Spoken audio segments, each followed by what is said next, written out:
And the Vikings defense flustered Brock Osweiler and Houston on their way to a 31-13 victory. Stephen A., are the Vikes the best team in the National Football League? No, they are not.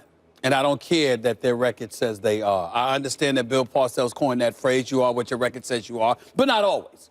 And I think this is one of those cases where not always applies. I don't care that they are 5-0. I don't care that they are undefeated. I don't care that they won yet another game and that their defense is so elite. When you have the 30th ranked offense in yards, when you have the absolute worst rushing attack in football, when you're 23rd in the pass, okay, and you don't have Adrian Peterson and you didn't have Stephon Diggs, you are telling me you have an elite defense. And we know that an elite defense can carry you very far, which is why my man Max Kellerman is telling us that the Denver Broncos are the best team in the AFC, even though he's raving about Bill Belichick at the same time. He's telling us that the Denver Broncos are the best team in the AFC. It does not matter. At the end of the day, here's how I look at it. I have to sit up there. I have to look ahead. We have to be forward thinkers, Ryan Clark. We have to be forward thinkers. It can't be just about now. Okay. We have to look ahead. And we have to sit there and say, if Sam Bradford is still there, what they going to do? And I'm one of those guys who believes not much. This stuff is a misnomer. I'm not decrying, I'm not disputing anything that he has done since he's been in the Minnesota Vikings uniform. Okay. I am challenging his ability to continue to do it. And before I go to you, Max Kellerman, because I see how you recline back, leaning to get at me, it's fine. Let's just analyze this. Tennessee Titans, they all right. Yeah, ain't nothing special, but they all right, okay? So you got the victory there, get to open the season. We all know that the bad man that is Aaron Rodgers and the Green Bay Packers have not resembled what we have known them to be as of yet. All year. Then we got Carolina. We know that's chaos up in there. Things just ain't right there. Okay, I ain't talking about Cam Newton's concussion because Minnesota has something to do with that. I'm saying that overall, they just don't look like themselves. Their secondary issues shouldn't have let go of Josh Norman. Then we got the New York Giants. Do you really want me to get started on your New York Giants? I'm not going to do that. Not going to do that to us, okay? And then, of course, the Houston Texans got Brock Osweiler. Stop. Brock Osweiler against that defense? I'm sorry, you want a cookie? You expect me to be touched because Brock Osweiler, couldn't do anything against the Minnesota Vikings? He can't do much against too many people, okay? So all these things considered, I'm just looking at the schedule. On the road to Philadelphia and Chicago over the next 2 weeks. Add Washington, that's 3 of the next 4 weeks, okay? The schedule ain't that tough, to believe it or not. So Minnesota, really, if you really look at them, Detroit, Dallas, Jacksonville, Indianapolis, with their no defense playing selves, Minnesota's going to be formidable. But you talk about Super Bowl, best team in the NFL, nah, they ain't getting that from me. Not me, not yet. Bradford has an injury history which suggests he may not be healthy by the time the playoffs roll around. And if that's, in fact, the case and they lose another quarterback... I'm giving to you that I expect them to be healthy. I'm saying this about his game. If Bradford is healthy, they're absolutely Super Bowl contenders. At this moment, they're the best team in the NFL. Now, one of the problems early in the season with talking about a team's strength of schedule, as you just did, is you can start to get a sense of it, but if you got a really good record, if you're undefeated, that means all the teams you faced early in the season have a game that went against them. Instead of winning it, they lost it. So how does that affect things? Well, if the Giants are 3-2 right now, you think of them very differently than if they're 2-3, which they are. So strength of schedule is frequently held against really good teams to start the season. Well, we thought the Packers were good. You look at their record, it's not that good. Yeah, but partly that's because they played the Minnesota Vikings. Part of Carolina's problems is they played the Minnesota Vikings. The Minnesota Vikings are really good, and that's without not only yesterday their starting quarterback in Teddy Bridgewater, running back in Adrian Peterson, but also their best receiver in Diggs, and they're still rolling. The question here is, much like I give Bill Belichick credit for the Patriots more than anyone else, including Brady, by far, you got to look at what Mike Zimmer did here. He takes over a team for Leslie Frazier a couple years ago that had gone 5-10-1 in his first season. Now he's got his hands on the thing. They're 7-9. But you got to give a coach a year to get things under control. And right away, they're respectable. A game changes and they're 500. The following year, last year, they're 11-5. This year, they're 5-0. That's not a mirage. That's a trend from a guy who's making the case that he's an elite head coach from a very bad team to a dominant team. Are you kidding me? In the last season and a third or whatever it's been, and a quarter, he's 16-5 and throttling teams, even when they're not high-scoring games, because the Minnesota offense is not explosive. I've seen elite defenses do this before. The other team never really has a chance. I've seen elite defenses do this before. Well, you know what, guys? This has been so much fun. I just love coming on this show.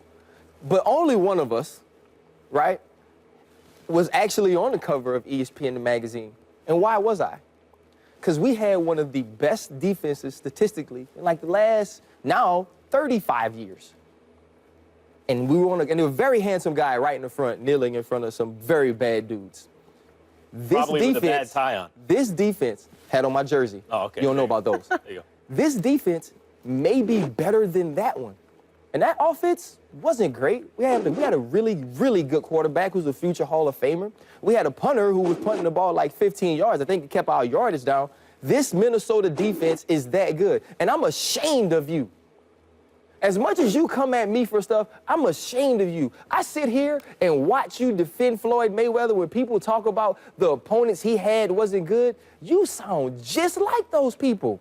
Oh, all of a sudden, the Packers aren't good. All of a sudden, we know with this total chaos with the Panthers, ooh, the Titans, they're terrible. Yeah, oh, my goodness, Brock Osweiler. Hey, listen, it doesn't matter who you put in front of people, right? Because just like whoever they put in front of Floyd, they're professional boxers. These are professional football players that get paid a lot of money. And what happens when they play the Minnesota?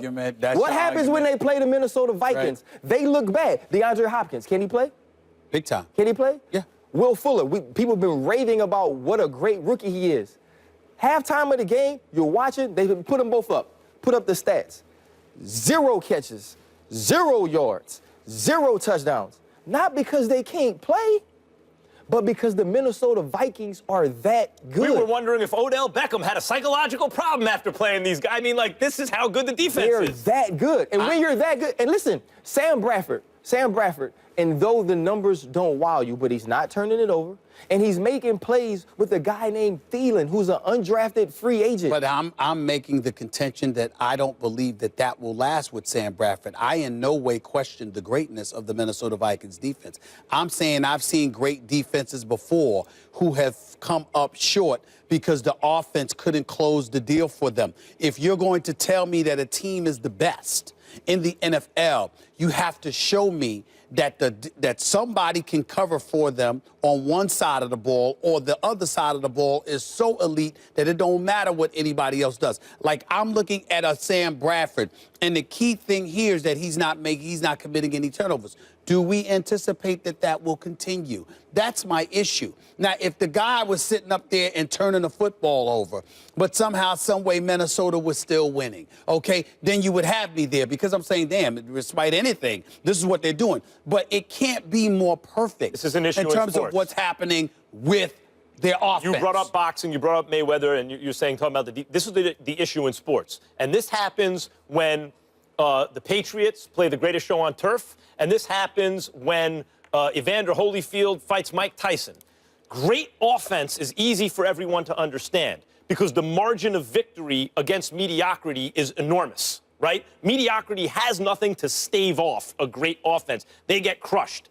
But a great defense or a great well-rounded team or fighter, like a Holyfield, or like a Patriots team that beat the greatest show on turf, needs another great team to show, or fighter to show you what they can really do. Because otherwise, they're going to win by a field goal. They're going to win by a touchdown. They'll win by 10 points. They're not going to knock anybody out. The Vikings ain't knocking people out in terms of the score. They're just winning. And we will see as time goes on this year, I anticipate no matter who they play, the Vikings will look very good. It doesn't mean they're going to go undefeated, right, but they will notch very high-quality wins before the end of this regular season. And if they are this team going into the playoffs, they can easily win a Super Bowl. At this moment, they're the best team in football. You also have to remember, Stephen A., you got to win 2 phases of the game. 2. There's offense, there's defense, there's special teams. This team is winning 2 of those every game. They're returning balls for touchdowns. They're creating turnovers, putting pressure. Offensively, you just have to hold the fort. And they're doing more than that now. This team will be tough to beat the rest of the season with that formula. I think we watched the Carolina Panthers team, whose defense was elite last year, whose offense did more than hold the fort. Now, they did run into Denver, who had an elite defense, okay? But you also had a guy in Peyton Manning who, despite the clear, flagrantly diminished skill set, still had the mindset to conduct himself in such a fashion that you could rely on him being that ultimate game manager. And I'm saying... Did you see that ball he threw to Coney Ealy? I understand that, but I'm saying to you, you have to look at a guy like Sam Bradford and say to yourself, can I trust him? See, to me, that's what it comes down to. When I'm poo-pooing Minnesota because you're asking me to trust Sam Bradford. Jim Plunkett. Not yet. First Take is brought to you by the new grilled cheese stuffed crust pizza, only at Pizza Hut. Hello. We asked you guys earlier in the show, did Romo lose the Cowboys starting job on Saturday? You voted. The Twitter results are in. Merrill, 66% say yes. Well, I'd say 100% yes. The Cowboys keep playing like this. You don't touch chemistry. You don't touch rhythm. You don't touch a seasoned team. Hey, period. But there it is. Hey, I need you to look at him. Oh, I heard him. We're here for you. We're trying to be here for you. Let me ask you, We're trying to be here for you, man. How do you lose the job on Sunday? If next Sunday against the Packers you lose... But the second you can't play, you've lost your job. Well, I mean, then you could say that for any injured quarterback. Well, then we talk about this one. Well, this one, let me be very clear. You can't lose your job on a Sunday if the two of the next 3 Sundays, because they have a bye, actually determines the job. You lose the next 2 games, it goes right back to Romo, and he's not healthy right now. I figured it all out. You're lying.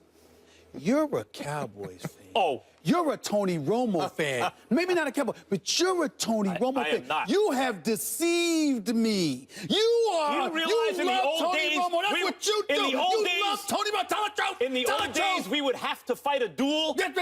And you'd lose. Because let me tell you would have something. to have a duel at 10 paces. Actually, with all the martial arts stuff you do, I don't know. Let me take that back. But what I'm saying to you, Max Kellerman, is this. You are a Tony, because there's really no excuse for your position. There's no excuse. Tony Romo. Did you see Tony Romo yesterday?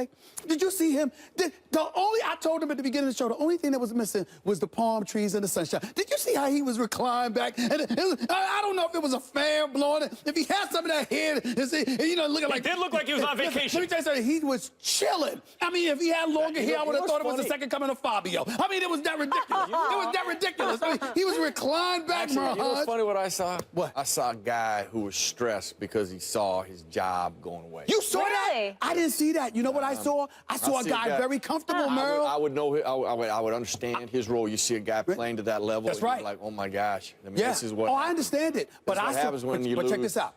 But I would agree with you if he didn't have his money. But the money, the beautiful wife and family, Texas, no state income taxes is very important, very, very important, okay? So we got all of that going on. Taxes in a while lately, actually.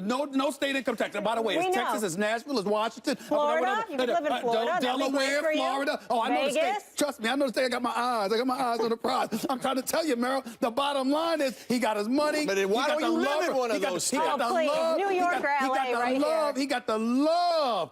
Jerry Jones, I mean, he's chilling. I disagree with you there, Merrill. Let me ask you something, Merrill. wants to play, Let me ask you though. something. He wants Let's to say play. Dak has Forget played the money. very well. Everything's clicking. Let's say they lose at Green Bay, a distinct possibility, and then they lose to a pretty good Eagles team at home. They have a bye, then they lose to the Eagles team at home, and now Tony Romo is healthy. I mean, that's not a very unlikely scenario. That could easily happen. Yep. What happens? Does Romo get the job back? Once we get there, if that were to happen, then as a coach, I got to take the temperament of my team, the temperature of it, and I Preach. get a feel. Well, if that's the case, then he I hasn't won the believe in job you, on Merrill Sunday. Hodge. I believe in you. Because Romo's not available right now. Don't you argue with him and you watch your tone talking to Merrill Hodge. You watch your tone. You We watch your only tone. win on Sunday to play the next Sunday. We take it one Sunday at a time. He has won the job. We move on with that. I only got one thing to say.